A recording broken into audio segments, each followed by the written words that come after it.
Hello, welcome you all again to the lecture series in political theory. You know, I am Professor H. Srikanth. Today, I will be continuing the second part of my lecture on the topic, the demise of socialism in the Soviet Union. In the previous lecture, we discussed how Russia, which was a weak capitalist state prior to the November Revolution of 1917, could emerge as a powerful socialist state under the leadership of Lenin and then Stalin. However, after the death of Stalin in 1953, the leadership of the party fell into the hands of Nikita Khrushchev. Khrushchev, in the name of de-Stalinization, proposed revisionist theories and programs that contradicted the very basic tenets of Marxism-Leninism. In the last lecture, we have discussed in detail the content and effects of his characterization of the Soviet state as the state of all people and the Communist Party as party of all people. We also analyzed his idea of peaceful coexistence of socialist and capitalist regimes, his advocacy of peaceful parliamentarian path to socialism in the ex-colonies, and also his idea of increasing production through monetary incentives. Khrushchev was at the helm of affairs till 1964. His eccentric behavior, his flamboyant style of functioning, and the economic failures under his leadership created conditions where he was forced to resign from the position of the first secretary of the party, and then the party leadership was taken over by Leonid Brezhnev. This lecture briefly touches what all happened to socialist Russia during the Brezhnev period and focuses more on how Mikhail Gorbachev paved the way for restoration of capitalism in Soviet Union through his revisionist ideas of Perestroika and Glasnost. Let us first discuss the state of affairs during the Brezhnev's period. Brezhnev was very much with Khrushchev when the latter undertook de-Stalinization and removed all Stalin supporters from the party leadership. Brezhnev did not object to the revisionist formulations of Khrushchev. It was only the flamboyant style of functioning of Khrushchev which made Brezhnev join hands with others opposing him and take the reins of party leadership. As a leader, Brezhnev was considered as conservative in the sense that he was cautious in taking the consent of other leaders in formulating the policies and programs, and avoid going to the extremes. During his period, the speed at which the revisionism was growing during the Khrushchev period was arrested to some extent. But no efforts were made to reverse them and place it right in Marxist-Leninist paths. Following Khrushchev's idea, the Soviet Constitution of 1976, adopted during Brezhnev's regime, declared the Soviet state and Communist Party as state and party of all people. The Cold War intensified during this period, compelling the Soviet state to divert a large chunk of its resources for military. His era also witnessed economic stagnation and bureaucratic degeneration. The Soviet Union, which came into existence based on the principles of equality of all nationalities, began to show the first signs of cracks with increasing Russification and also the rise of narrow national chauvinism. The adventurous steps that his regime took to export revolution to Afghanistan and propping up a puppet regime backfired, as the Islamic fundamentalist jihadis, supported by the US and other Western powers, did not allow the puppet Afghan regime to consolidate its power. At the time of Brezhnev's death in 1982, several problems unknown during the Stalin's era made their appearance in socialist Russia. After Brezhnev, the CPSU was headed for a brief period by one Andropov, and then after his death, another person called Chernenko.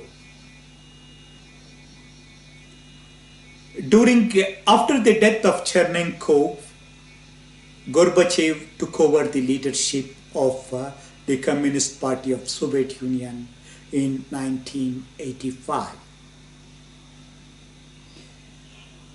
When he came to power, he projected himself as a Leninist, but in reality, he was an ardent admirer of Khrushchev. In his book, Perestroika, he pointed out that the Soviet Union was facing the problems of economic stagnation, slow growth rates, scarcity of consumer goods, wastage of resources, bureaucratization, corruption, degeneration of values, or the rise of values alien to socialism. All these things were indeed true. But what he did was to attribute all these problems of the Soviet Union to Stalin's era, like his mentor Khrushchev. Taking the name of Lenin, Gorbachev described his vision of Perestroika, meaning reconstruction, and Glasnost, which can be translated as openness. He projected them as solutions to the problems of what he called as developed socialism of the Soviet Union. Now let us examine in brief his prescriptions for developing the productive forces and creating mature socialist relations in the Soviet Union. In the name of increasing production to meet the scarcity of goods, he introduced cooperatives in agriculture, manufacturing, services, and trade. He argued that the cooperatives that Lenin introduced way back in 1920s had not yet exhausted their utility. Hence, they were needed for meeting the ever-growing needs of the Russian people. He criticized Stalin for dispensing with the cooperatives and going in for collective forms prematurely. He proposed to modify the structure of collective forms to facilitate the rebirth of the cooperatives. The collective farms were given autonomy to rent out their land to the cooperatives, individual farmers, or to other collective farms or industrial units. And he granted them even the right to negotiate with foreign powers. He ordered dismantling of many collective farms and reintroduced small farms and even private ownership in agriculture. He projected as if in the new regime that he conceived, the farmer would become the new master. Now that the farmers could rent the land for many years and even inherit the property,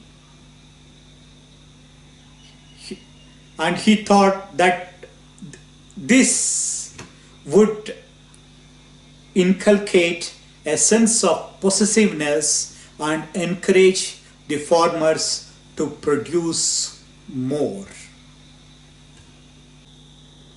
Similarly, Gorbachev proposed changes in the industrial structure. He guaranteed operational autonomy and self-financing of the industrial units.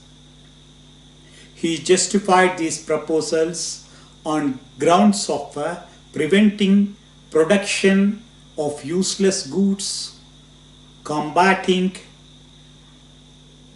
command-style method of administration, and for increasing the productivity of laborers.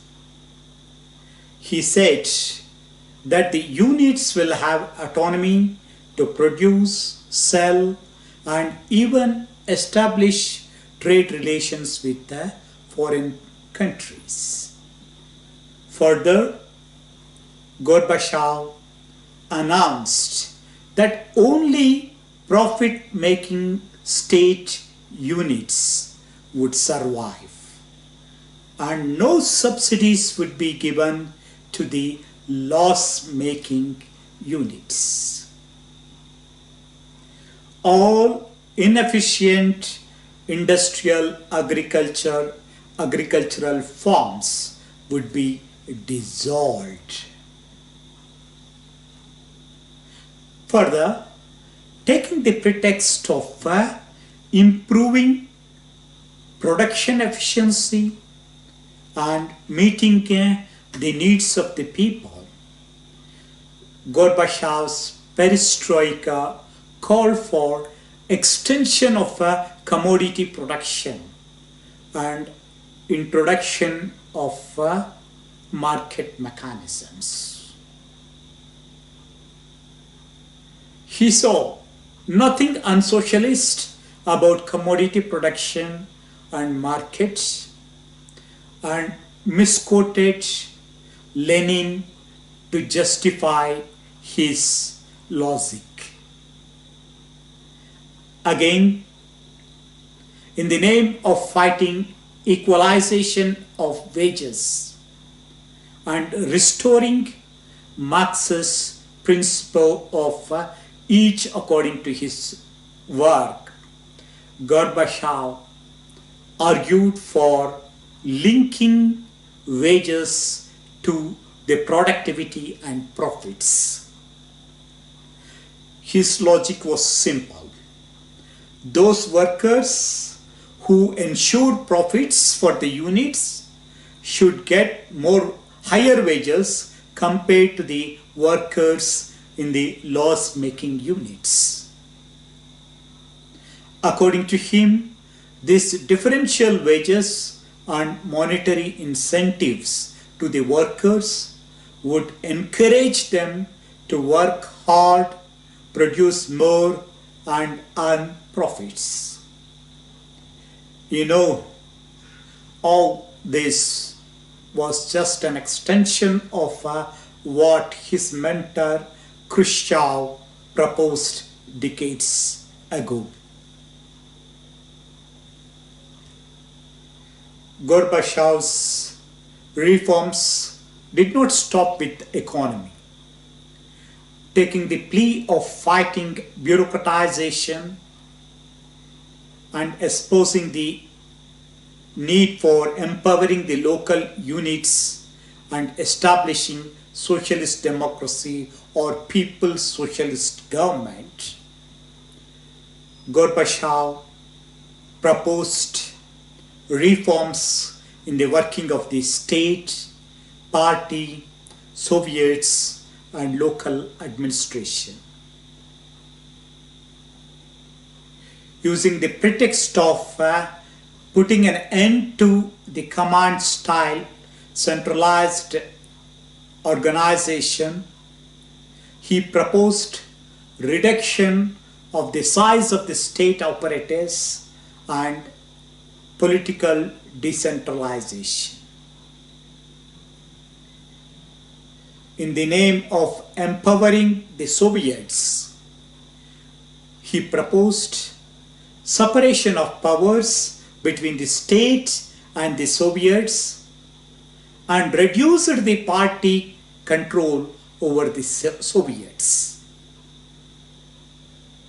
He even attempted to change the structure of the Presidium and the Supreme Soviet and talked of some sort of a presidential form of government.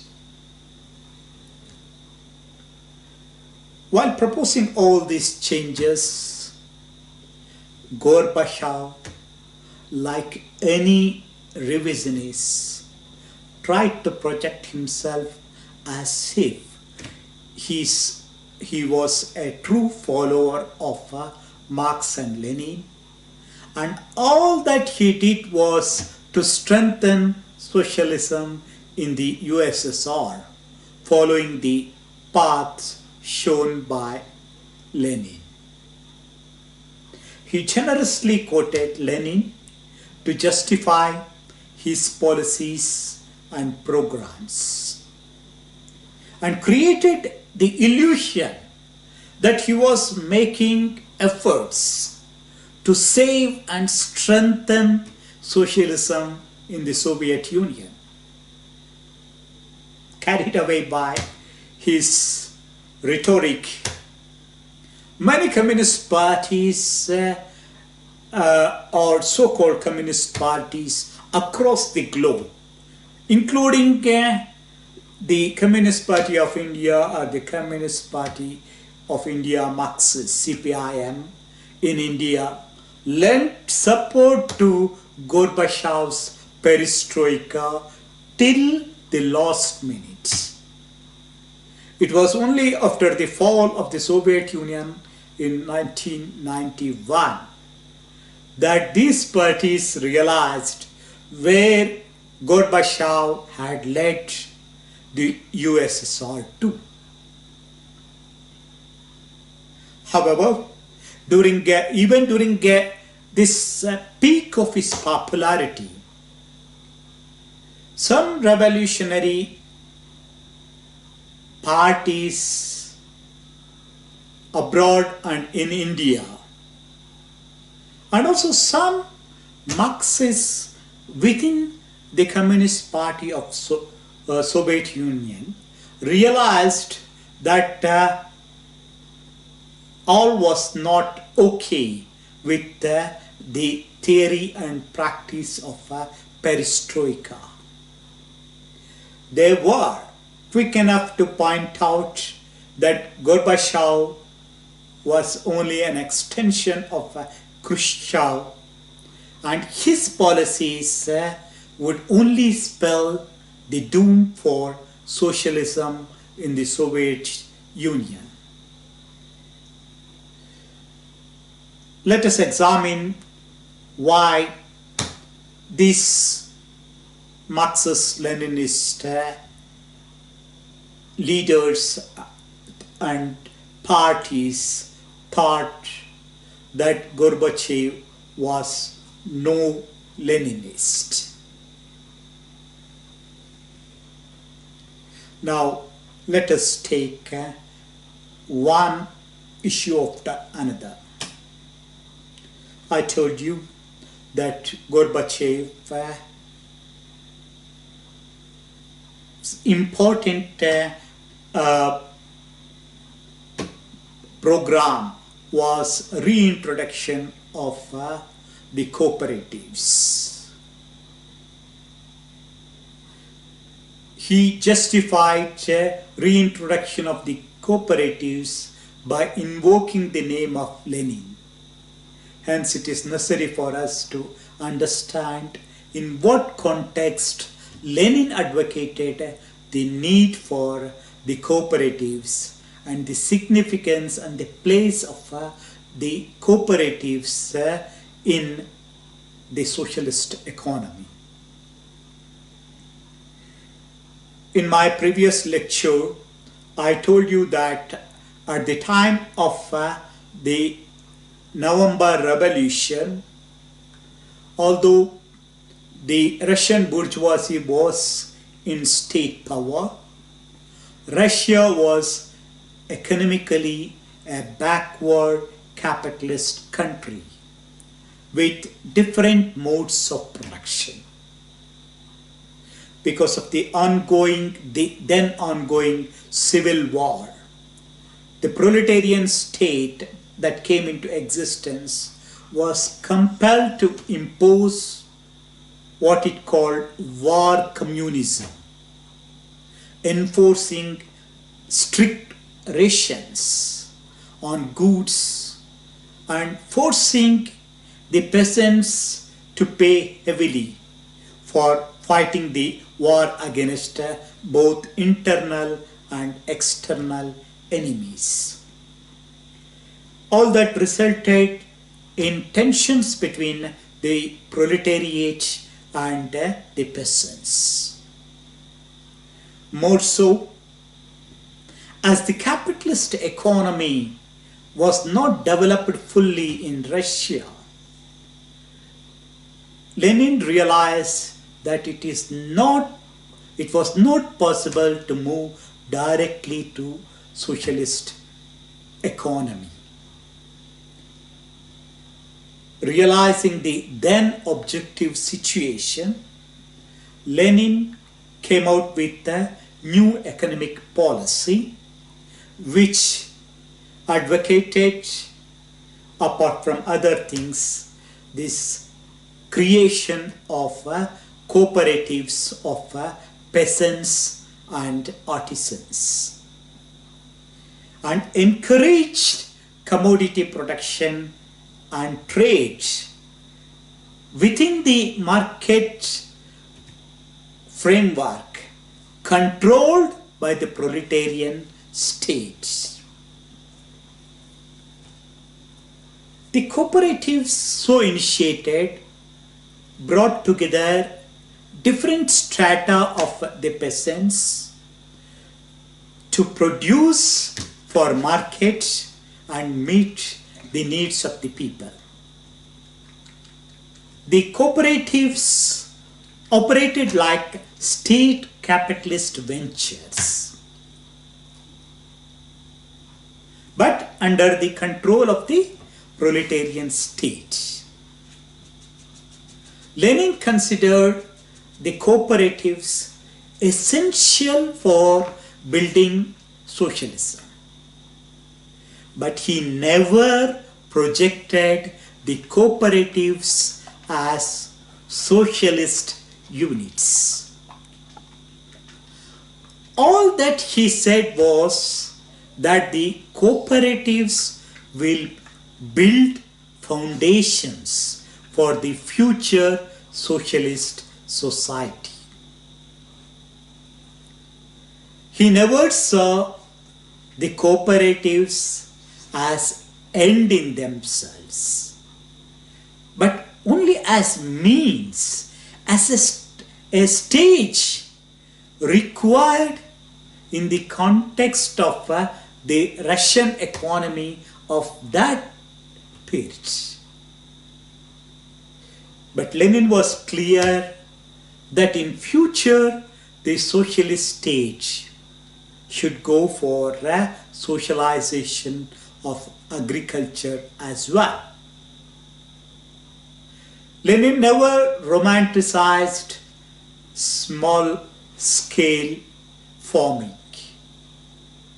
It becomes clear from his words, if we continue in our small farms, even as free citizens on free land, we shall be faced with the inevitable doom.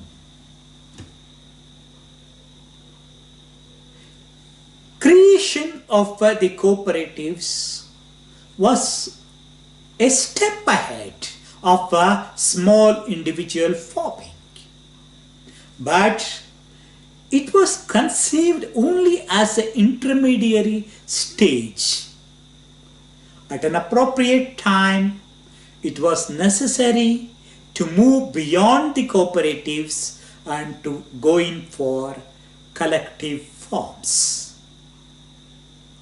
That was precisely what Stalin did. Stalin did not go in for collectivization immediately after the death of Lenin. He waited up to 1929 till the cooperatives created the necessary economic conditions for passing over to collective farms.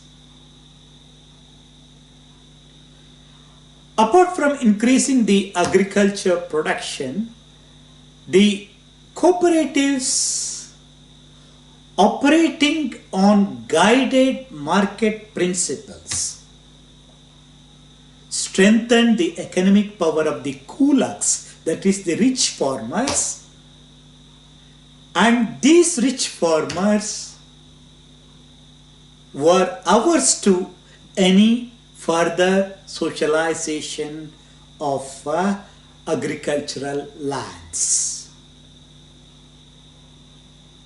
So they were coming in the way of further socialist programs.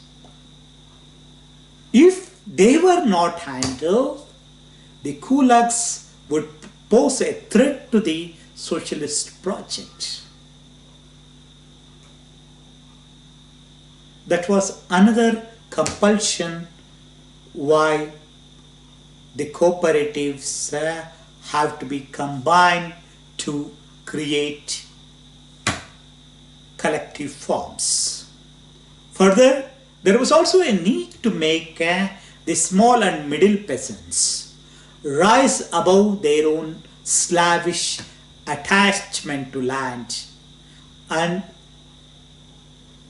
demonstrate to them the advantages of large-scale mechanized farming by combining the plots of land that they were holding. The official party strategy was to strike at the kulaks who are opposed to collectivization and to take over their land, but at the same time to win over the small and medium peasants by educating them and convincing them about the benefits of collective forms.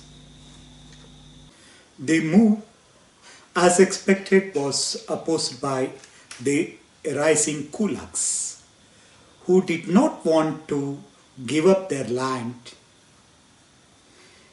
Hence, the proletarian state had to seize their land and property forcibly. But there was an overwhelming support to the initiative for collectivization from small farmers who have little to lose. However, the middle peasants were in a dilemma. In their over-enthusiasm, some of the lower party cadre and bureaucrats attacked even the middle peasants and caused inconvenience. But as stated, using force against the middle peasant was never the policy of the party. The moment these excesses were brought to the notice of Stalin, he rebuked those members dizzy with success, quote unquote. This was what Stalin said, and instructed the party cadres and the officials not to antagonize the middle peasants and to win over them through persuasion. While admitting the need to condemn the excesses against the middle peasants, Stalin asked whether the party and the proletarian state should give up collectivization program as such to appease the kulaks who are up against the very idea of socialism. He criticized leaders like Bukharin, whose opposition to collectivization was in fact benefiting the kulaks. As such, the party advocated collective forms only after objective conditions became conducive for the shift. But the leaders did take note of the fact that in some geographical and social conditions, it was not advisable to go in for collective farms, and in such places no collectivization program took place. Despite the initial difficulties, the collective firms did work and could increase agriculture production to meet the needs of the people during the interwar period. As such, the decision to go in for collectivization was well thought out and was not made in haste as Khrushchev and Gorbachev alleged. Now, let us discuss Gorbachev's approach to commodity production and market.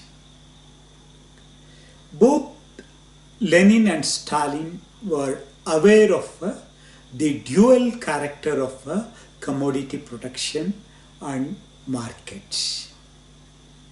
True, commodity production per se is not capitalism, and commodity production at some level continues to be there even after the proletarian revolution till the society reaches the advanced stage of communism. Even after the elimination of capitalists and landlords, small-scale production exists, and hence there will be commodity production and market for quite some time.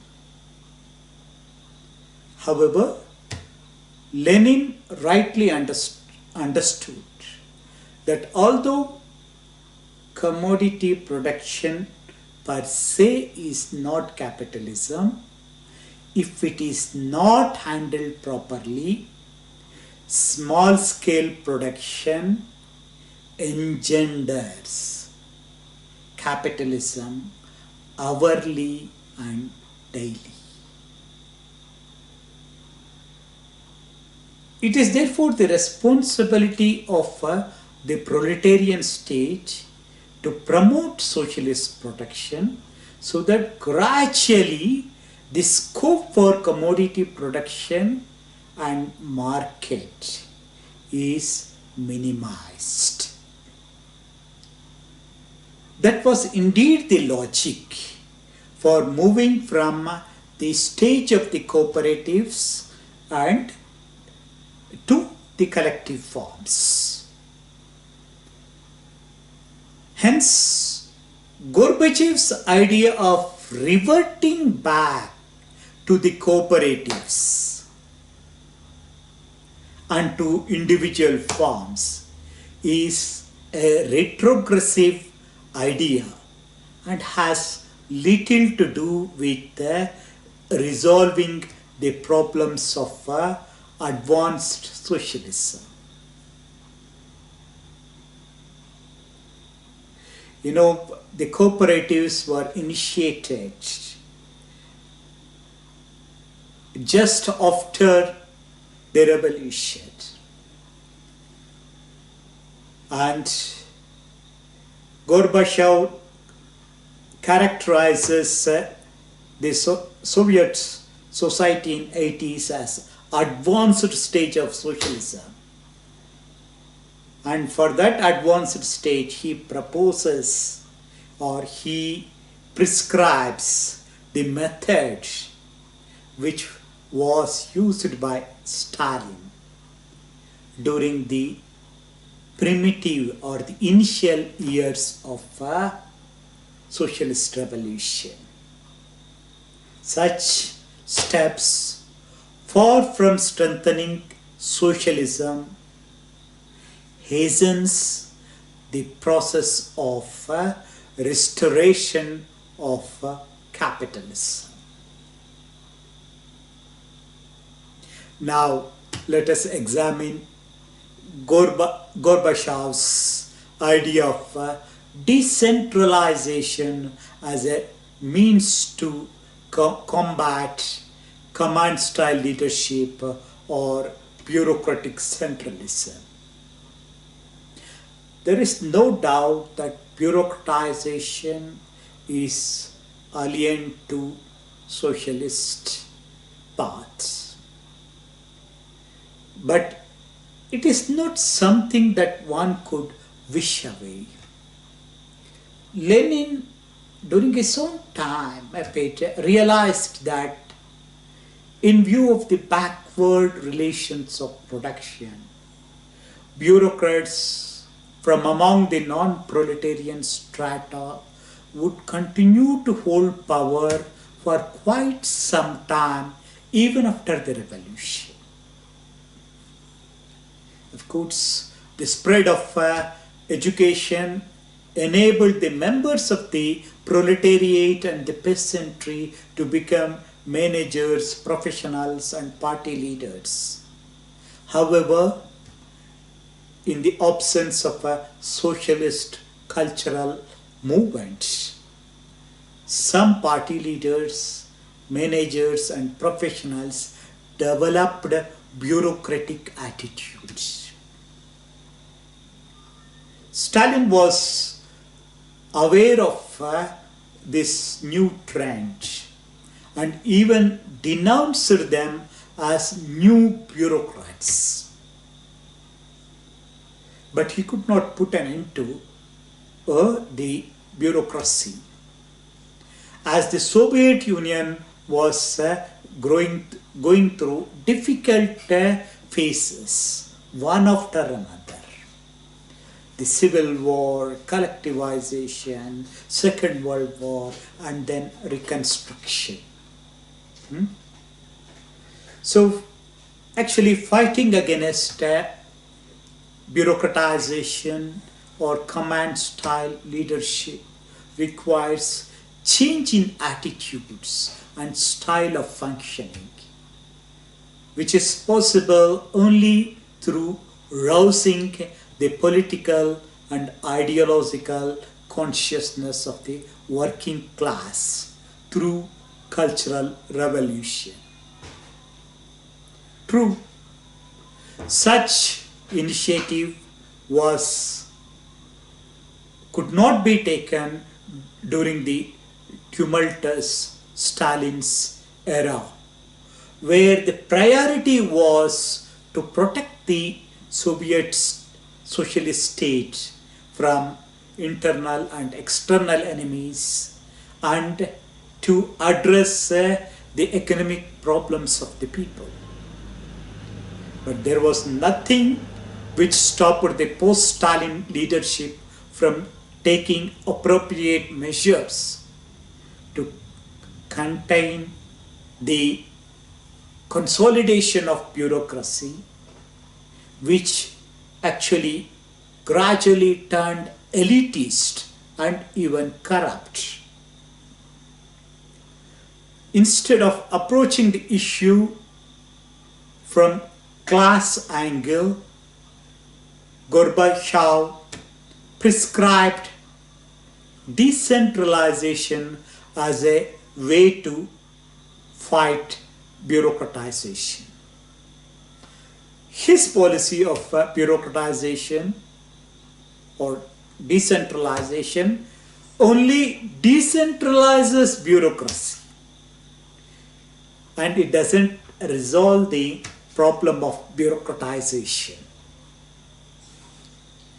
In the absence of the class approach, the idea of decentralization only weakens the central authority and allows fissiparous tendencies at local levels, making it difficult to plan for the country as a whole. Similarly, Gorbachev's idea of Glasnost lacked the proletarian content.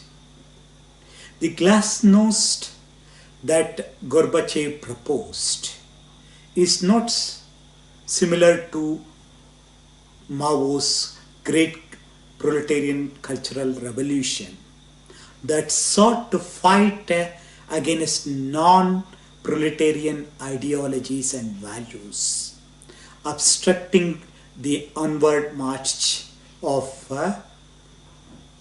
socialism.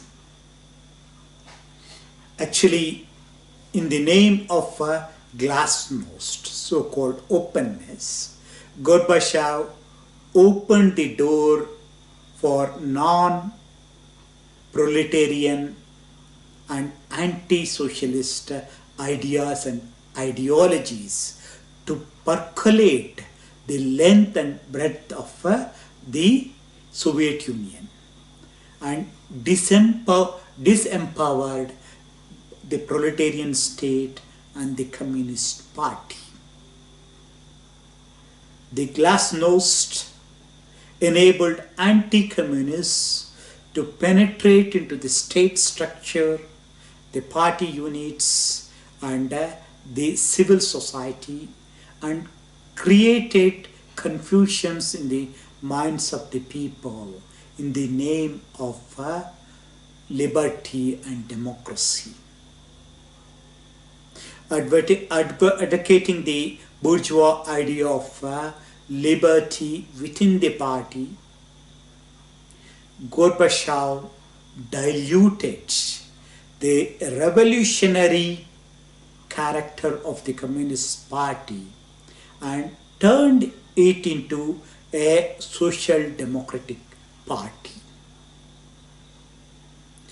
Taking advantage of Gorbachev's Perestroika and Glasnost, rabid anti-communist and pro-capitalist leaders emerged within the party and in the society. Leaders like Eltsin, who earlier supported Perestroika, then started denouncing Gorbachev as moderate and openly advocated restoration of capitalism in the name of multi-party democracy. It is true that even at that point of time, there were leaders like Ligachev and Nina Andreeva within the party who aspired for reverting back to Marxist-Leninist paths. But they were outnumbered by the supporters of Eltsin. The last-minute coup attempt to oust Gorbachev by the supporters of socialism failed, and Eltsin, who pioneered the counter-revolution, emerged as the leader of the newly formed capitalist Russian Federation. All these changes compelled smaller ethnic and nationalities demand independence from the Soviet Union. Subsequently, Gorbachev had to resign as Soviet president, and the Soviet Union ceased to exist on 31st December 1991. This is how the socialist experiment in the Soviet Union, which came into existence after the November Revolution in 1917, came to an end after 7 decades. The socialist Russia, which could not be defeated by the imperialist powers in 1920s,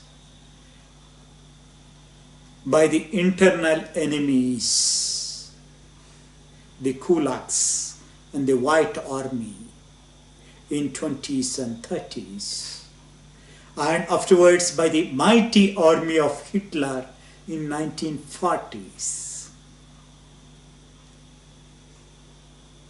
Such Soviet Union started signs of decline from the time Khrushchev took over the power and espoused revisionist policies and programs.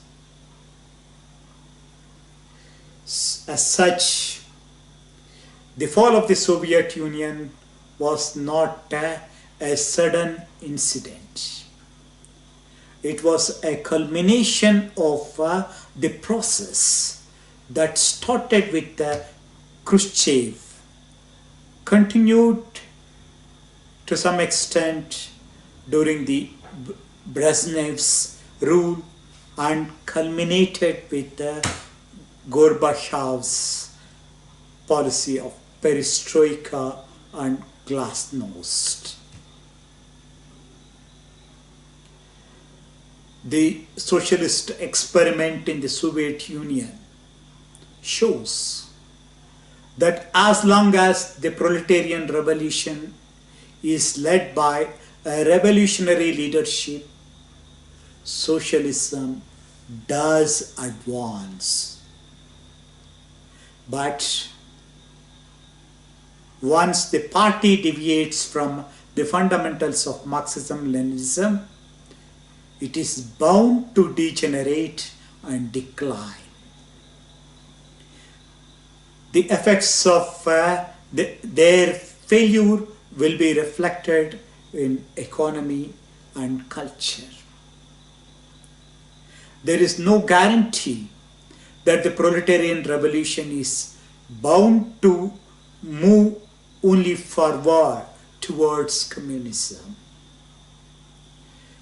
If the proletarian state becomes weak and the Communist Party turns revisionist, there is every possibility of a counter-revolution leading to the restoration of capitalist rule.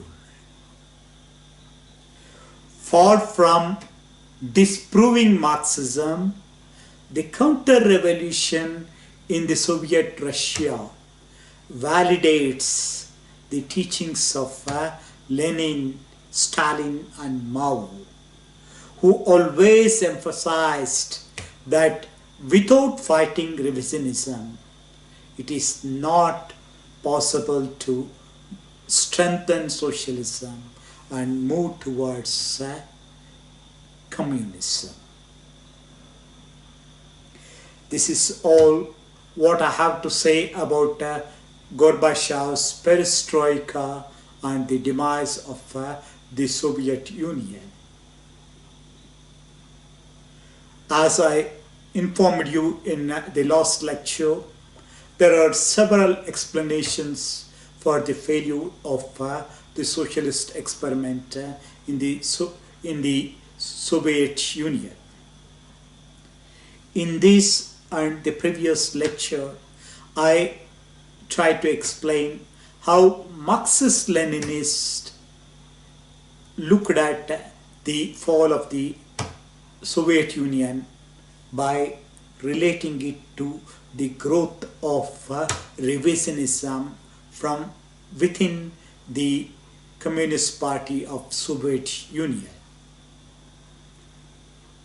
I know that it will be difficult to understand at one go all that I have said. I know that some of you may not even accept my interpretation of the factors leading to the failure of socialism in the Soviet Union. But if you are interested in understanding more what I have been saying, I request you to go through certain readings which may help you to understand the argument better. Actually, when I was in 20s doing my PhD, I wrote a book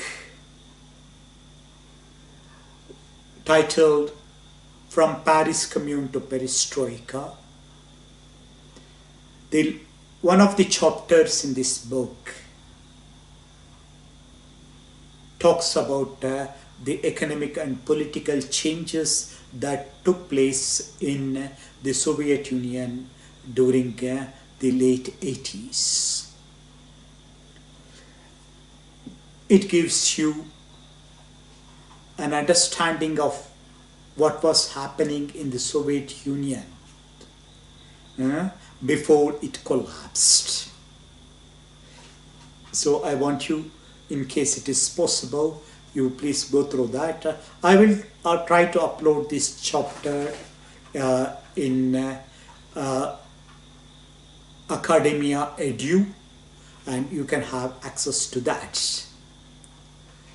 I also suggest that you go through Nina Andrenea's articles on Perestroika and her views on socialism in the Soviet Union. Some of them are published even in India. Some of them are available online. Please go through her writings, especially her book Unpresented Principles or Brief History of Perestroika, and also you can go through another book, which e-book, which I found it useful, that is Roger Kieran Thomas Kenny.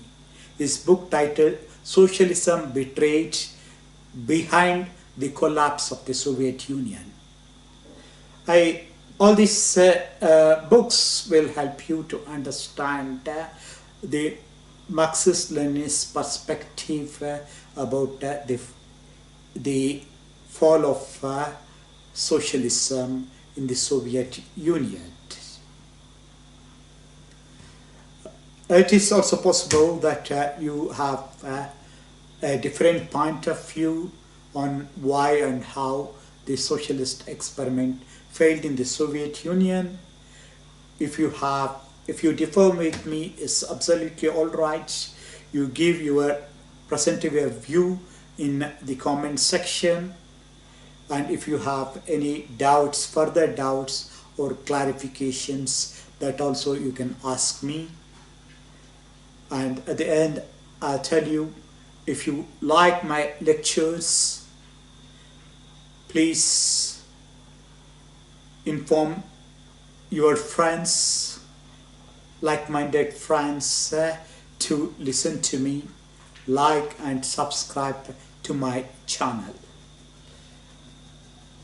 Thank you very much. Next week, I will come with another lecture and on another topic. Till then, bye to you all. Thank you once again.